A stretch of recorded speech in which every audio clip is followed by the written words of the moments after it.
أهلا وسهلا ومرحبا. ما شاء الله تبارك الله. أهلا ما شاء الله تبارك الله ما شاء الله. xasan macalin ibraahim alwaajidi oo ka mid ah culimada Soomaaliyeed ee ku dhaqan dalka Turkiga gaar ahaan caasimadda Ankara ayaa hadimo sharafeed soo dhaweyn u sameeyay Suldaan Maxamuud Suldaan Jaamac Yuusuf oo ka mid ah salaadiinta Soomaaliyeed. soo dhaweynta suldaanka ayaa waxaa ka qayb galay dhinacyada kala duwan ee bulshada reer Ankara. madasha ayaa ugu horeyn waxaa ka hadlay Sheekh Alwaajidi. Alxamdulillah wasalaatu wasalaamu calaa rasuulillah sallallahu alayhi wasallam. Amma ba'd. إله ما هذا جل جلاله وهذا نسوكم إنه قالي سلطان كان سلطان محمود سلطان جامع سلطان كنتي تاريخ دير وحويان وحبا بنا قد ماشي أنا كشي كريم سلطان كوسلطان سلطان محمود سلطان جامع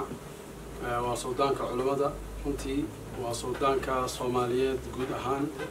وخاصة بوقشة دي أوري سماشي عن كنتي بنتلان تجتان كذا صار يبو سودوي والمجرن جري ماشى سواء مغلى جري لكن يقول لي ما أنا قاعدين لكن مركان تجن كنتي وماشى عم كنتي أي وحين نقطتين أنا وجع البدن هاي صومالي جبي أهانبا ضد كذا وناكسن سودوي أنت وده خير كرنتي ما البدن نوع كشيء عاون وكفى إذا سنة إن ضد كاس اللي وضع إذا كنتي إكرام كعلماء ذا جبي أهانبا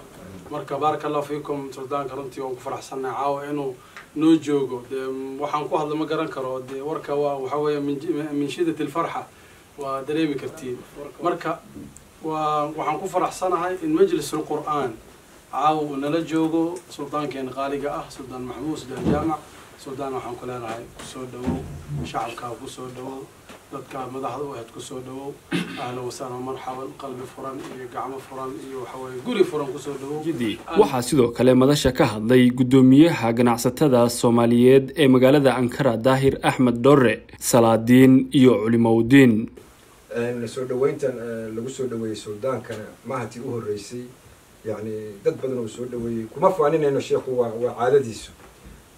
سلطان كانوا يستاهل مركا إن كسوق قبلنا فرحة تن لو سودوينيو سلطان كان قيمة له سلطان محمود سلطان جامع يوسف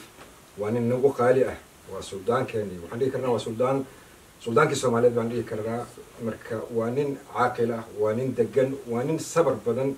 أن أمد الصوماليد دون لجوج أنكر واحد نروح يا إنه واحد بدن تنازلات سمينة يسيء يقول السنتو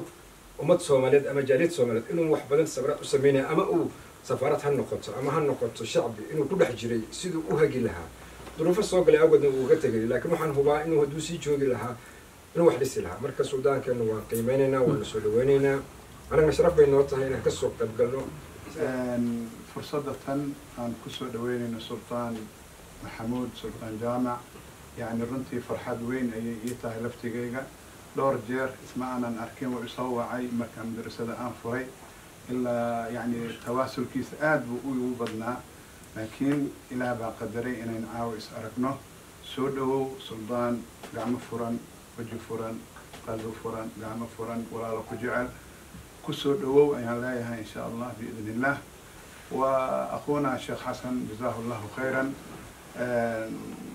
إكرام كان أنوس ميجي سودو وينتان laftigeeda waxa waa da'b الصالحين waxay lagu yaqaanay dadkii anaga naga horeeyay wada socota nabi ilaahi ibraahim alayhi salaam markay u yimaadeen dadkii martida ahaa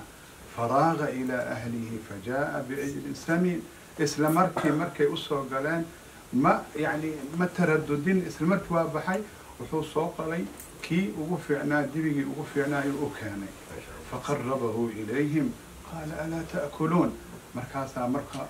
أو يابي إنسان أورن فأوجس منهم خيفة مركاسا عبسي قشن مركاسا لين لا تخف قالوا لا تخف عبسني وبشروه بغلام عليم وحين أقول بشارين والعليم وإسماعيل عليه السلام مركا هذا دأب الصالحين جزاه الله خيرا. waxa ugu dambeyn madasha ka hadlay Suldaan Maxamuud Suldaan Jaamac Yuusuf isagoona u mahad celiyay dhammaan qaybaha kala duwan ee bulshada reer Ankara ee ka soo qayb galay soo dhaweyntiisa. بعد الله runtii waxa sharaf weyn ah majlis alquran oo aan mar walba ka daawan jiray social media ina caaw fadhiyo oo soo dhaweyn qiimo badan oo aan aad iyo aad loo soo koobi karin lagu sameeyey. waxaan rabaa inaan marka hore u mahad celiyo sheekhayga qaarigeena sheekh xasan macalin ibraahim waajidi oo aad ogtihiin khayrkiisa iyo dadka macnaha maqaamka uu joogo. waxaan dhammaantiin idinku mahad celinayaa gudoomiyaha runta ganacsiga waqtiga uuna siiyey qaaliga isagoo shaqo badan leh akhyaartoo dhan nabadoonada ma soo koobi karo nin walba culimadeena dhalinyarada sharafta leh qiimaha leh tvgeena mataqaanaa soomaaliyada maanta turkiga. intaa kadib laba kelmo oo waxaan oranayaa yaryar soo dhaweyn bay hawsheedu ahayd hadal badan ma lahayn. runtii nin baa wuxuu yidhi faham baa bursane filim baa u heshay. waxa odayaashu igu sheegeen oo igu ammaaneen runtii waxaan leeyahay maaha laakiin waxay qabtay intooda badan sheekheena soo dhaweyntiisa iyo jaariyadda iyo markuu qofku dhaqan yahay dhaqan waxaan anaguna siyaasiyiin ma nihine bulshada baanu rayidka ah baanu ka shaqaynaa arrimahooda iyo xaajooyinkooda iyo marka ilaahay safiirka waxaan aan u mahad celiyo. shalay wuxuu qabtay shaqo fiican oo lagu ammaani karo waana shaqadiisii safiiro waxaan ku leenahay dalkan dadka jooga adigaa safiir u ah ilaahay hortiisa waa la weydiinaya. waxaa la rabaa inta aad qabatay iyo kasii badan inaad qabato ummadda aad isu keento midnimada aad ka shaqayso. xalayna maamadii aad gurigeeda ugu tagtay anaga sharaf baan noohay maamadiina qalbiga u qaboojisay waayo safiirkii Soomaaliya ay yeelatay intaas wax way ku filan lagu farxay. marka waxa weeye arrintaasi arrin sharaf leeyahay waana ku amaanaynaa oo ku garab taagaynaa laakiin waxa laga rabaa inta aad kaga sii fogaatid oo dadka isu keentaankiisa iyo wixii dhan ka shaqayso.